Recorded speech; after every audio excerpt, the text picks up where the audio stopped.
여러분의 12살 시절을 한번 떠올려 보실까요? 12살 때 무엇하고 계셨을까요? 네? 네. 잘 지내고 계셨겠죠? 네, 12살 때라고 하면 우리가 만 나이로 생각해 보자면 한 중학교 1학년 정도 될 것 같고요. 그리고 우리가 초등학교, 중학교 즈음일 것 같은데요. 나의 12살 때는 나는 어떤 모습이었나 한번 생각해 보자는 거죠. 왜냐하면 우리는 오늘 12살에 예수님을 만날 것이기 때문입니다. 사순절의 기간을 함께 지내고 있습니다.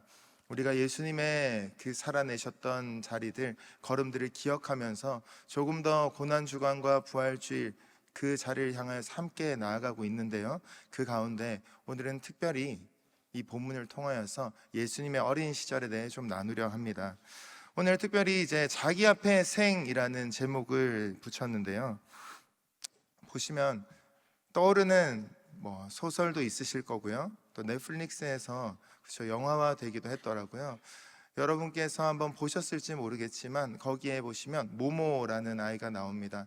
14살 정도로 나오죠. 그리고 로자라는 아주머니가 또 나옵니다. 그들의 삶, 이 모모의 삶을 통하여서, 그의 눈을 통하여서 그려지는 상황들은 너무나도 어렵습니다. 그저 버려진 것 같고요. 그리고 내가 왜 이렇게 살아야 되는지 모르지만 때로는 천진난만하게 그렇게 질문들을 던지며 살아갑니다. 그렇게 살아내는 것이죠. 한편으론 너무 마음이 아리기도 하고요, 속상하기도 한 그런 마음으로 이 책을 읽어 내려가게 됩니다. 그런데 그 끝에서는요, 하는 말이 결국 이 모든 것을 살 수 있게 하는 것은 사랑이다라는 이야기를 던지게 되는 것이죠. 여러분의 삶은 좀 어떠십니까? 아까 전에 서로를 향해서 던졌던 그 질문, 한 주간 어떻게 지냈니? 라는 그 질문에 우리의 마음이 조금은 아려오시는 분들도 계실 거고요, 오히려 더 답답하신 분들도 계실 것이고, 또한 정말 잘 지냈는데 이번 주는 정말 괜찮았어, 좋았어 라고 답하실 수 있는 분들도 계실 겁니다. 그런데요, 오늘 이 말씀을 통해서 우리가 지금 마주하는 그 현실이 어떠하든 간에 예수님으로 인해서 좀 더 잘 살아내고 충분히 넉넉히 이겨낼 수 있는 힘을 얻는 그런 시간 되시길 간절히 소망합니다. 본문은 그래서 예수님의 12살 때 일어난 일에 대한 기록입니다. 사복음서 전체에서도요, 유일하게 예수님의 어린 시절에 대한 내용이 담겨 있는 아주 소중하고 독특한 본문이라고 할 수 있죠. 보통 유대인들은 아이가 태어나면 할례를 받는데요, 며칠 만에 받을까요? 네, 역시 훌륭합니다. 8일 만에 할례를 받습니다. 이후에 3살이 되면요, 글자 공부를 시작하게 되고요, 그리고 5살부터는 무엇을 할까요? 율법을 암송하게 됩니다. 그리고 12살까지 이 토라를 중심으로 계속해서 가정교육을 받고 그것을 마치게 되면요, 13살에 많은 사람들 앞에서 일종의 성인의식, 성인식을 치르게 되는 것이죠. 만 13살, 우리 나이로 하면 참 그렇게 많지 않은 나이잖아요. 아까 떠올려 봤던 우리의 그 어린 시절의 그 모습이잖아요. 성인이라고 하기에는 아직 좀 어린 것 같긴 합니다. 하지만 여기서 성인이라는 것은요, 자기의 삶에 대해 모든 책임을 질 수 있는 그러한 성인이라기보다는요, 하나님 앞에 우리가 독립적으로 설 수 있는 그런 사람이다라는 것이죠. 이제는 부모님의 도움 없이도요, 하나님의 언약의 파트너로서 기능할 수 있는 그러한 성인, 그래서 바르 미츠바라는 히브리어를 사용합니다. 즉 언약의 아들이라는 뜻을 가지게 되는 것이죠. 이전까지는 율법을 범하더라도 부모님의 책임이 더 컸다면 이 시점을, 이것을 기점으로 하여서 이후에는 본인 스스로 신앙에 대한 책임을 져야 하는 것, 그 나이가 된 것입니다. 아울러 회당 같은 곳에서요, 성경 봉독을 하거나요, 기도 인도를 할 수 있는 그러한 자격도 주어지는 것이 바로 이때입니다.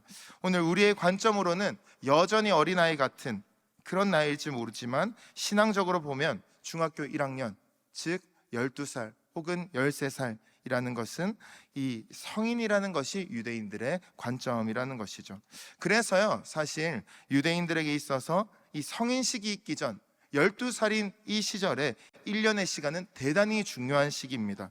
마치 대학 입시를 준비하는 고3 수험생처럼요, 많은 사람들 앞에서 치를 그 성인의식을 집중적으로 준비하는 시기라는 것이죠. 부모와 아이, 정말 누구 할 것 없이 모두 여러 가지로 할 것이 많고요, 그리고 그 과정을 통해서 아이가 신앙적으로 집중적인, 집약적인 그러한 성장을 경험하는 것도 바로 이때라는 것입니다. 여러분도 무엇인가를 발표하거나, 그렇죠, 누군가를 가르치거나 테스트를 할 때, 시험을 본다고 하면 더 빡 집중해서 우리가 그것에 몰입하게 되잖아요. 몰두하게 되잖아요. 그래서 이 시기, 12살의 유대인의 시기, 이 소년의 시기가 굉장히 중요하다라는 것이죠. 우리가 오늘 읽은 본문이 바로 이 시절에 예수님의 모습을 기록하고 있다라는 것입니다. 매년 유대인들은요, 예루살렘에서 지키는 이 유월절에요, 우리 아직 채 12살밖에 되지 않은 그 예수님이 동행하게 된 것, 그것도 이러한 이유가 있다라는 것을 생각해 볼 수 있죠. 이 기간을 통해서 소년이셨던 그 예수님께서 신앙적으로 좀 더 성숙해지기를 부모가 원했다라는 것을, 그것을 기대했다라고 생각할 수 있다라는 겁니다.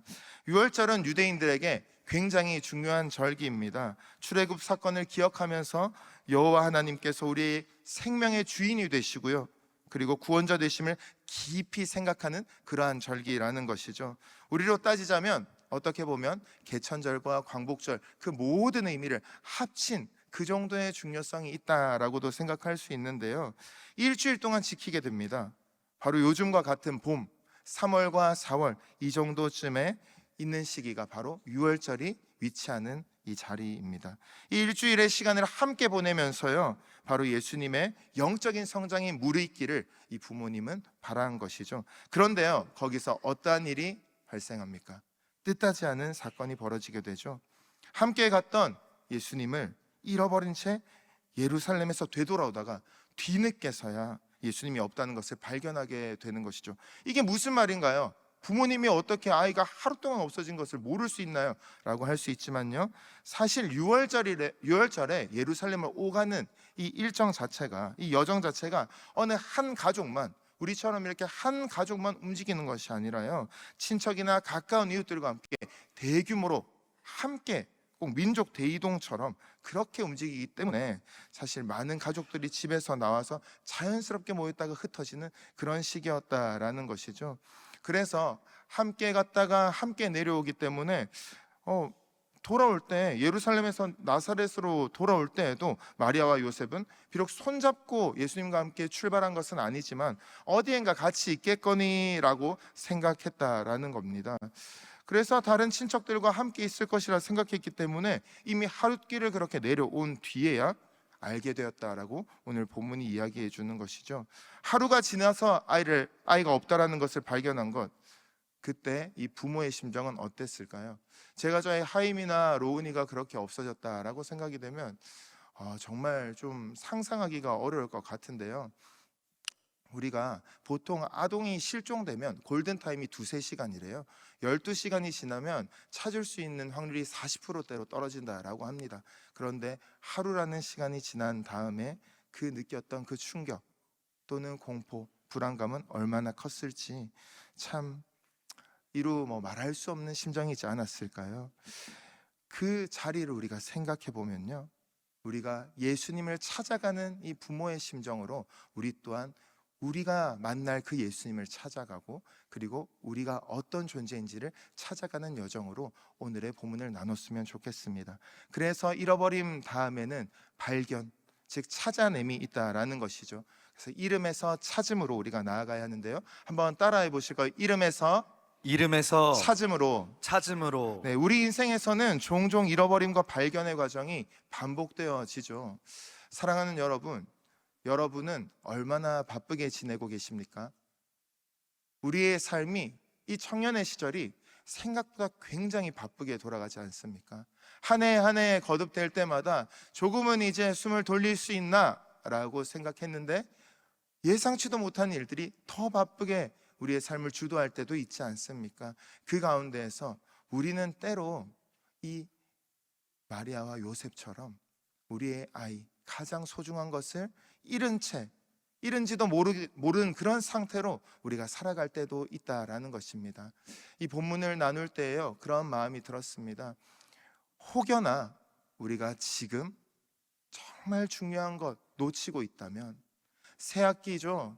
그리고 이 봄의 기운이 만연한 이 계절, 우리가 또 기뻐서 함께 나아갈 수 있는 새 힘을 얻는 계절이기도 하지만, 때로는 무엇인가 때문에 우리가 정말 생각해야 되고 붙들어야 될 것, 기억해야 될 것을 놓치고 있다면, 혹여 그것이 내가 잘 지내는 것 같지만 나 자신을 잃어버리고 있다라면 그것을 한번 다시 짚어봐야 된다라는 것이죠. 그것을 저는 유사소유라고 이야기하고 싶은데요, 꼭 가진 것 같지만 우리가 사실은 가지고 있지 않은, 잃어버린 상태, 그런 유사소유의 상태이지 않은가, 그것이 오늘 본문에서 우리가 한번 짚어야 될 지점이다라는 것이죠.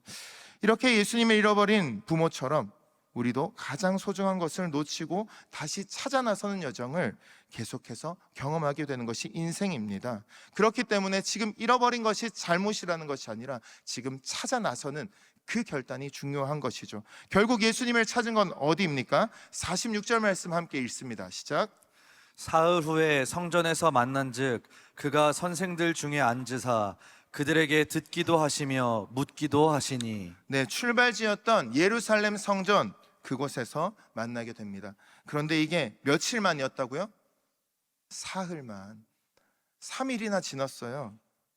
그동안 하루가 지나서 잃어버린 걸 알았고요, 이미 너무 차이가 벌어진 것 같아서 마음이 정말 힘들 대로 힘들었을 텐데, 그러고도 이틀 동안을 더 찾아서 헤맸던 그 자리, 그런데 그 끝에 만나게 된 그곳이 바로 예루살렘 성전이었다라는 것이죠.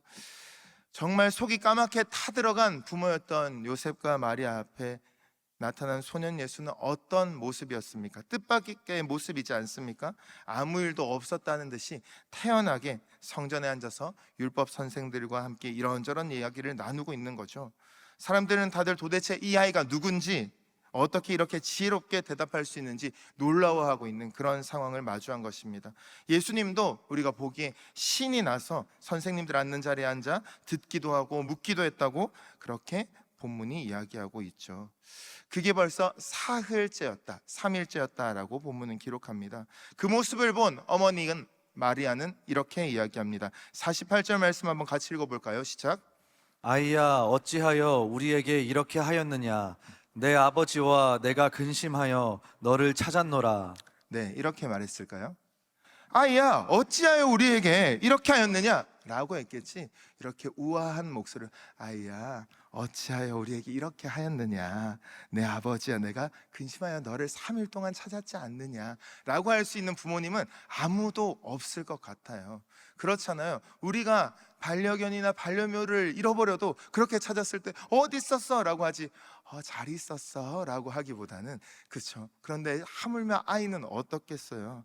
그런 마음으로 이렇게 눈물 흘리면서 소리를 지르면서 결코 차분하게 말하진 못했을 겁니다. 그런데 이것에 대한 예수님의 반응이 무엇입니까? 엄마 잘못했어, 내가 미안해, 내가 힘들다고 사람들하고 얘기하다가 엄마 출발하는 거 놓쳐가지고 여기서 그냥 기다리고 있었어, 다시는 안 그럴게, 이렇게 얘기하나요? 이런 게 아니라 오히려 부모님을 나무라는 것처럼 이야기하죠. 어찌하여 나를 그렇게나 찾으셨습니까? 내가 내 아버지 집에 있어야 될 줄 알지 못하셨습니까?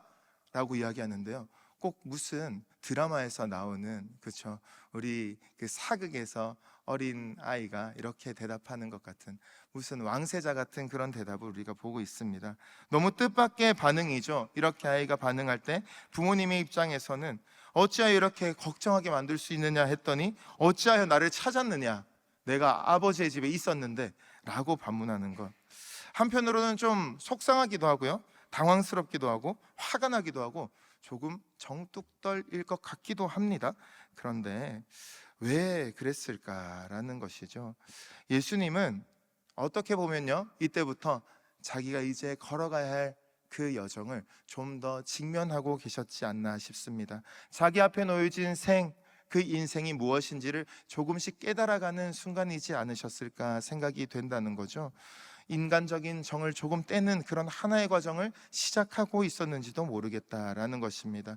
요셉과 마리아의 아들에서요, 하나님의 아들로, 또 가브리엘 천사가 말했던 것처럼 지극히 높으신 이의 아들로서 자기 자신을 이해하게 되어지는 이런 걸, 자의식의 변화, 이런 것을 경험하는 그때가 아닌가, 그런 결정적인 순간을 맞이하고 있는 것으로 생각해 볼 수도 있겠습니다. 그렇게 잃어버림에서 찾음으로 나아갔는데요, 거기서 진정한 예수님이 어떤 분인지를 찾게 되었던 것이죠.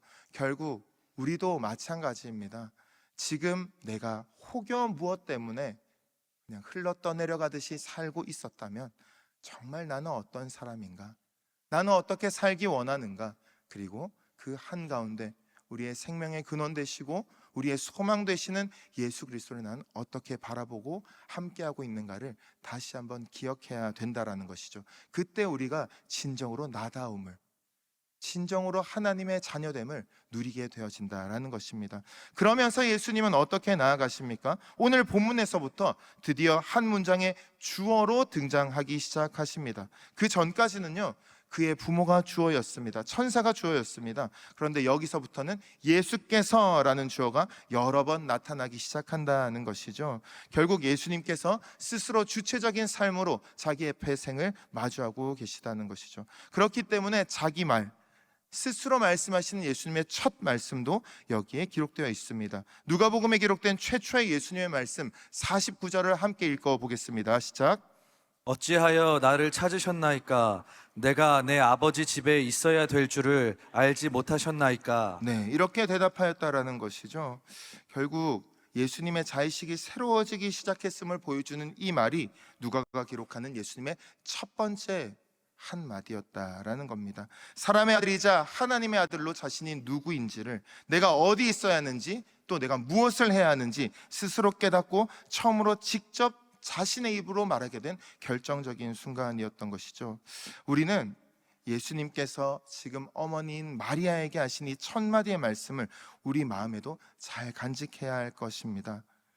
어찌하여 나를 찾으셨나이까? 내가 내 아버지 집에 있어야 될 줄 알지 못하셨나이까? 라는 이 말이 단지 마리아에게, 어머니에게만 하신 그 말씀이 아니라 우리에게 하신 말씀이라는 것이죠. 왜냐고요? 우리가 우리를 발견해야 되기도 하지만요, 우리가 왜 지금 이 삶을 이렇게 살아내야 하는지, 우리가 지금 마주한 현실을 어떻게 살아내야 하는지, 무엇으로 살아내야 될지, 그것에 대한 해답을 우리 주님이 갖고 계신 거죠. 그런데요, 여러분, 주님을 어디서 찾고 계십니까? 아무리 주님을 찾는데도 주님 어디 계신지 모르겠어요 라는 마음이 드실 때도 있지 않습니까? 우리가 어디선가 주님을 찾는다고 애써보지만 우리가 예상했던 곳에 안 계시는 것 같은 그런 경험들도 우리가 많이 겪게 됩니다. 주님을 이미 만났고 또 어느 정도 주님을 이해했다라고 생각하는 순간 또다시 우리는 주님을 놓치기도 하는, 그것이 우리의 인생의 여정이라는 것이고요, 신앙의 여정이라는 것입니다. 예수님께서는 부활하셨을 때 무덤을 찾아간 여인들에게 이 천사가 이렇게 말했습니다. 누가복음 24장 5절 6절 말씀 함께 읽습니다. 시작. 어찌하여 살아있는 자를 죽은 자 가운데서 찾느냐? 여기 계시지 않고 살아나셨느니라. 갈릴리에 계실 때 너희에게 어떻게 말씀하셨는지를 기억하라. 아멘. 사랑하는 여러분, 우리도 때로 주님의 말씀 가운데서가 아니라, 또 주님이 말씀하신 그 어딘가가 아니라 그저 엉뚱한 곳에서 찾고 있진 않습니까? 우리가 주님을 못 만났다, 그렇게 내 삶의 능력이 됨을 경험하지 못한다라는 것은 주님이 안 계시기 때문일까요? 주님의 말씀이 잘못되었기 때문일까요? 그것이 아니라 때로는 우리가 엉뚱한 곳에서 주님을 찾고 있을 수도 있다라는 것이죠. 그래서 우리는 다시 한번 주님을 한적한 곳, 우리가 아직까지 들여다보지 못한 곳, 그리고 해보지 못한 것들, 혹은 늘 하였지만 그것이 당연히 여겨져서 지금은 하지 않고 있는 그러한 나의 조금은 소외된 자리, 소외된 이들을 향하여서 나아가서 그곳에서 주님을 발견해야 되지 않을까 싶습니다. 사랑하는 여러분, 이 봄날에 다시 한번 주님을 찾는 은혜가 있길 간절히 소망합니다. 아멘. 그렇게 결단하고 나아가실 때 주님을 만나게 되실 줄 믿습니다. 아멘. 그래서 주님을 만난다면 그 다음에 무엇이 이루어집니까? 결국 우리가 형성되어진다라는 것이죠. 그래서 우리가 주님을 만나는 그 공간이 우리에게는 의미가 있는 장소로 변화된다라는 것인데요. 49절의 말씀 한번 같이 읽겠습니다. 시작. 예수께서 이르시되 어찌하여 나를 찾으셨나이까? 내가 내 아버지 집에 있어야 될 줄을 알지 못하셨나이까 하시니. 아멘. 여기 빨간 색으로 칠해져 있는 내 아버지의 집이라는 곳이 있잖아요. 그런데 이 내 아버지의 집에 있어야 할 줄 알지 못했느냐라는 것은, 옆에 성경을 갖고 계신 분들은 아마 옆에 좋은 성경들은, 웬만한 성경들은 다 있을 겁니다. 반가로 1이 붙어서 주석을 하나 달아두고 있습니다. 거기 보시면요, 또는 내 아버지의 일에 관계하여야 라고 되어 있을 건데요, 즉 이 원문에 있는 이 문장을 번역할 수 있는 방법이, 또 다른 방법이 존재한다라는 것입니다. 원래 이 문장을 문자적으로 직역해 보자면요, 내가 내 아버지의 것들 안에 있어야 할 줄 알지 못하셨습니까가 됩니다. 그러니까 그 아버지의 것들, 그것이 무엇인지를 우리가 직접 찾아야만 한다라는 것이죠. 우리말 성경은 그것을 집이라고 생각했던 것이고요. 결국 그런데 이 집이라는 것은 단수이고요, 것들은 복수라서 우리가 여러 가지 생각을 또 기도하면서 함께 찾아가야 될 부분도 있다라는 것입니다. 하지만 그것이 크게 중요하진 않습니다. 우리는 쓰여있는 그 성경대로 믿으면 되는데요, 아버지의 집이라고 번역된 것은 그 의미상으로 하나님 아버지의 사람들이 될 수도 있고요, 또한 주석과 영어 성경이 번역하듯이 하나님 아버지의 일들이 될 수도 있다라는 것이죠. 또 우리말처럼 하나님 아버지의 집이 될 수도 있다라는 것이에요. 어떻게 번역하든 예수님께서는 두 가지를 중요하게 말씀하십니다. 하나님을 아버지라고 부르고 있다, 그리고 예수님께서 계셔야 할 곳이, 우리가 있어야 할 곳이 그 하나님 아버지와 직접적으로 연관된 곳이어야 한다라는 것이죠. 그래서 우리가 하나님 아버지의 일, 하나님 아버지의 뜻에 대해서 더 정확하게 생각해야 된다라는 것입니다. 이제 예수님은 더 이상 요셉만을 자신의 아버지라 부르지 않습니다. 하나님을 아버지라 부르고 하나님의 일을 생각하기 시작하고 자신이 누구신지, 왜 이 땅을 살아가고 계신지를 더 직면하시면서 그렇게 살아가시는 것이죠. 그래서 내가 왜 살아가야 하는가, 나는 이때 어떻게 살아가야 하는지를 계속해서 물으면서 나아간다라는 것입니다. 결국 정체성의 형성은 부르심을 정확하게 발견하는 것과 맞닿아 있다라는 것을 알고 있습니다. 그런데 우리가 여기서 또 생각해 봐야 될 것은요, 예수님도 이러한 12살의 시절 겪으셨잖아요. 예수님의 이런 자기 발견의 과정이 단순히 어떤 성령의 특별한 감동과 임재만을 통해서 이루어진 것일까요? 다시 말해서 예수님의 어떤 의지나 노력과 무관하게 갑자기 하늘에서 뚝 떨어져서 갑자기 성령이 충만하게 임해서 그렇게 발견하신 것일까요? 그렇게 성경은 묘사하고 있지 않다라는 거예요. 어떤 영적인 황홀경을 경험했다라기보다는요, 본문은 예수님의 성장에 대해서 강조합니다. 이렇게 이야기하죠. 예수는 지혜와 키가 자라가며 하나님과 사람에게 더욱 사랑스러워 가시더라라는 것입니다. 결국 조금씩 주님이 자라고 성장하고 있다라고 본문은 분명하게 강조하고 있습니다. 하나님의 아들이시고 완전한 신이시기 때문에 어떤 인간으로서 아무런 고민 없이, 걱정 없이, 애씀 없이 그냥 그렇게 자신의 정체성을 깨달았다고 그렇게 말씀하지 않습니다. 부모의 돌봄과 양육과 노력을 통해서 또 율법을 배우고 경건을 실천하고요, 선생들의 이야기를 듣기도 하고 묻기도 하면서 자연스럽게 자기 자신에 대한 질문을 던지고 그에 대한 답을 하면서 그렇게 성장했다라는 것이죠. 그렇기 때문에 우리가 히브리서 5장 8절 9절을 보면서 한 번 더 생각해 봤으면 좋겠는데요, 히브리서 5장 8절 9절 말씀 한번 같이 읽습니다. 시작. 그가 아들이시면서도 받으신 고난으로 순종함을 배워서 온전하게 되셨은즉. 아멘. 우리가 살아감에 있어서 우리에게는 일상성이 중요하다라는 것이죠. 자라가면서 우리에게 주어진, 마주하는 일상, 우리 앞에 주어진 그 나의 인생을 정말 소중하게, 성실하게 살아내는 것이 어떻게 보면 예수님을 닮은 가장 큰 모습이라고 생각할 수 있습니다. 동시에 어떻게 그럼 우리가 온전하게 될 수 있는가라고 했을 때는 받으신 고난으로 그것에 순종함을 배워서 그렇게 나아갈 수 있다라고 하는데요, 여러분 어떤 마음이 드십니까? 꼭 고난을 받아야 할까? 그렇게 고난에 순종해야 할까? 라고 생각할 수도 있지만요, 그 모든 것들을 배우면서 내 안에 어떤 하나님의 것들이 있어야 하는지를 깨닫게 되어진다라는 것이죠. 저는 우리 청년 리더 여러분을 보면 참 너무 귀하고 너무 소중하고, 또한 한편으로는 많이 마음이 아리기도 합니다. 왜냐하면 청년 시절에 누군가를 섬긴다는 것, 나의 삶 하나를 그렇게 가져가는 것도 쉽지 않은데요, 동시에 다른 이의 삶을, 우리가 무엇인가 보상을 받는 것도 아닌데 내 시간을 들여서, 에너지를 들여서 그런 것을 다 붙들고 나아가는 것, 그것이 쉽지 않다라는 거예요. 그런데 그 가운데 저는 자신 있게 리더를 제안할 수 있는 이유가, 지나고 보면 예수님의 사랑과 은혜를 우리 마음 가운데 체화하게 되어진다, 더 깊은 주님과의 만남이 이루어지는 자리이다라는 것에 대한 확신이 있기 때문입니다. 그렇게 하나님의 어떠한 것들이 우리 안에 있어야 되는지를 우리가 생각해 볼 수가 있고요, 우리가 이 세상을 살아갈 때 이해되지 않는 부분도 기꺼이 감당해낼 수 있는, 때로는 감내할 수 있는 힘이 생긴다라는 것이죠.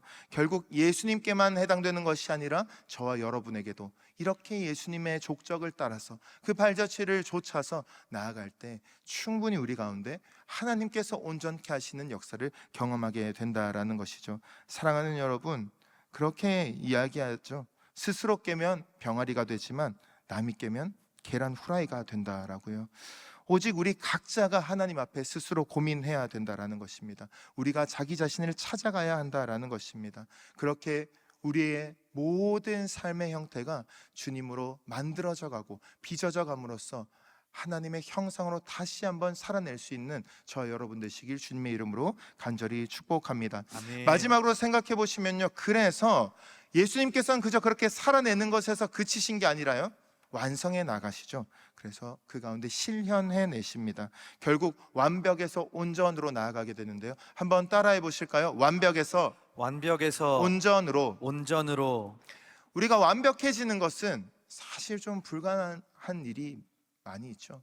그런데요, 온전해진다라는 것은 어떤 것입니까? 하나님께서 우리를 목적에 맞게 그 모든 것 가운데 충분히 살아낼 수 있게, 기능할 수 있게 도와주신다라는 것이죠. 그런데 앞서 우리가 발견했던 온전하게 될 수 있는 방법은 순종함이었습니다. 그런데요, 이 51절 말씀에서 예수께서 함께 내려가사 나사렛에 이르러 순종하여 받드시더라. 예수님은 자신이 하나님의 아들인 것을 자각하는 그러한 모습이지만 동시에 부모님께 내려가서 그분들의 말씀을 따르고 순종하여 받드셨다라고 이야기합니다. 여기에 사용된 게 휘포타소라는 원어인데요, 10장 17절에서는 이러한 표현이 나옵니다. 10장 17절 말씀 한번 한 목소리로 같이 읽도록 하겠습니다. 시작. 70인이 기뻐하며 돌아와 이르되 주여 주의 이름이면 귀신들도 우리에게 항복하더이다. 아멘. 여기서 보시면요, 항복하더이다라는 것이 바로 순종하여 받드시더라라는 것과 똑같은 동사를 쓰고 있습니다.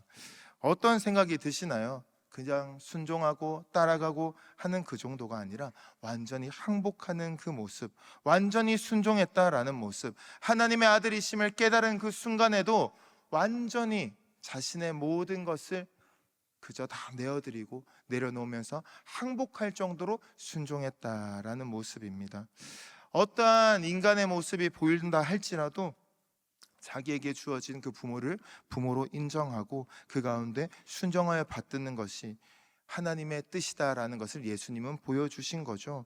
아마 모든 것을 다 채워주실 수는 없었을 거예요. 그럼에도 그 가운데 순종하신 그 모습이 우리에게 어느 정도는 작용하여서 우리 또한 하나님의 뜻 앞에 항복할 수 있는 은혜가 있길 간절히 소망합니다. 그 어머니인 마리아는 이제 이 모든 일을 마음에 간직했다라고 하면서 나아가는데요, 결국 그래서 우리가 온전하게 되어지는 것, 그것은 무엇일까라고 했을 때 우리가 형성되어지고 자라가는 것, 그것이 결국 사랑스러워지는 모습이지 않습니까? 고유한 아름다움으로 하나님의 형상으로 회복되어지고요, 그렇게 영화로운 존재까지 이끌어져 나아가는 그 삶이 저와 여러분의 삶이라는 것이죠. 우리 52절 말씀 한 번 더 읽어볼까요? 시작. 예수는 지혜와 키가 자라가며 하나님과 사람에게 더욱 사랑스러워 가시더라. 아멘.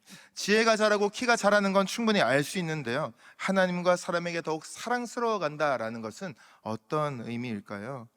예수님이 어떻게 자라가셨기 때문에 더 그렇게 사랑스러워 가셨을까라고 생각했을 때 그저 겉모습이 멋있어졌다, 혹은 언행이 바르고 따뜻해졌다, 좀 훈훈해졌다라는 그 정도의 뜻일까요?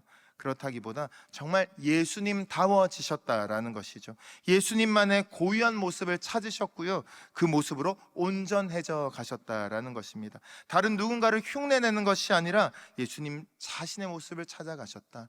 자신의 생을 마주하면서 살아내면서 그렇게 나아갈 때에, 그렇게 질문하면서 다시 한번 찾으려고 애쓰며 나아갈 때에 예수님다워지심, 그렇게 온전해지셨다라는 것이죠. 그래서 성경은 이렇게 이야기합니다. 우리가 다 하나님의 아들을 믿는 것과 아는 일에 하나가 되어 온전한 사람을 이루어 그리스도의 장성한 분량이 충만한 데까지 이르리니. 아멘. 우리가 그리스도의 장성한 분량까지 그렇게 나아가야 한다라고 이야기하고 있죠. 여러분 어떻게 생각하십니까? 좌우에 계신 분들 아까 전에 인사하셨는데 한 번 더 바라보실까요? 네, 보시면요, 정말 나와는 다르게 생겼잖아요. 다른 삶을 살고 있을 거예요. 그런데 하나님께서는 우리 각자에게 고유한 형상으로 빚으셨고 우리의 삶 또한 그렇게 빚어가고 계시다라고 말씀하시는 겁니다. 아멘. 다른 사람들과 비교하는 것이 아니라요, 이 세상이 우리에게 이야기하고 불안하게 하고 무엇인가 해야 된다라는 그것에 집중하는 것이 아니라 주님이면 충분합니다. 복음이면 충분합니다. 하나님의 말씀이면 충분합니다 라고 우리가 반응하며 나아갈 때에, 정말 내가 지금 이 삶 가운데 어떻게 살아나야 되는지, 어떻게 살아낼 수 있는지 우리에게 자연스럽게 하나님께서 은혜를 채워주시고요, 성령으로 우리를 붙들어 주실 줄 믿습니다. 아멘. 사랑하는 여러분, 부족하면 부족한 대로 우리의 있는 모습 그대로를 받아들이고 인정하면서 우리의 고유한 모습과 우리를 향한 하나님의 부르심을 이루면서 살아가는 그런 우리 자신만의 삶, 자기 앞의 생을 살아가시길 소망합니다. 아멘. 그렇게 살아갈 때 하나님과 사람 앞에 더욱 사랑스러운 모습으로 여러분의 삶이 변화되어져 가고 실현되어져 가고 완성되어져 갈 줄 믿습니다. 말씀을 맺습니다. 사랑하는 여러분, 여러분은 누구십니까? 하나님은 여러분에게 어떤 분이십니까? 여러분은 어디에 있어야 할 분입니까?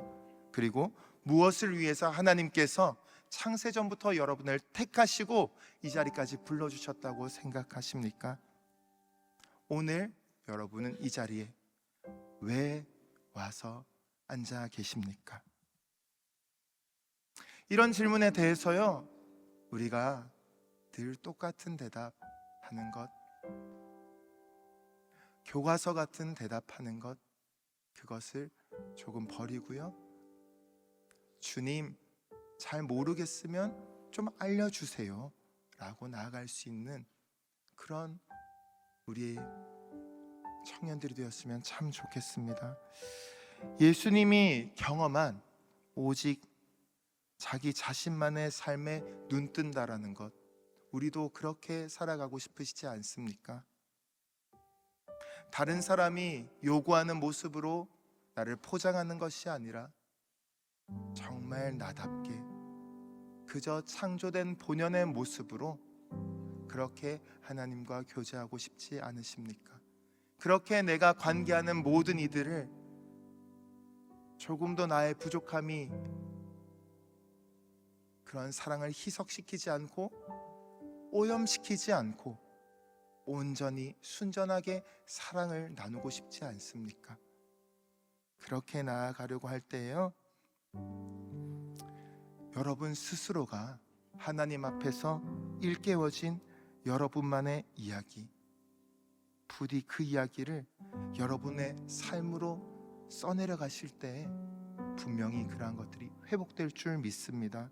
사랑하는 여러분, 그렇게 걸어가는 우리 청년 시절에 우리의 길, 어느 길 위에서 우리가 그토록 찾던 예수님이 우리를 향해 활짝 웃고 계실 것입니다.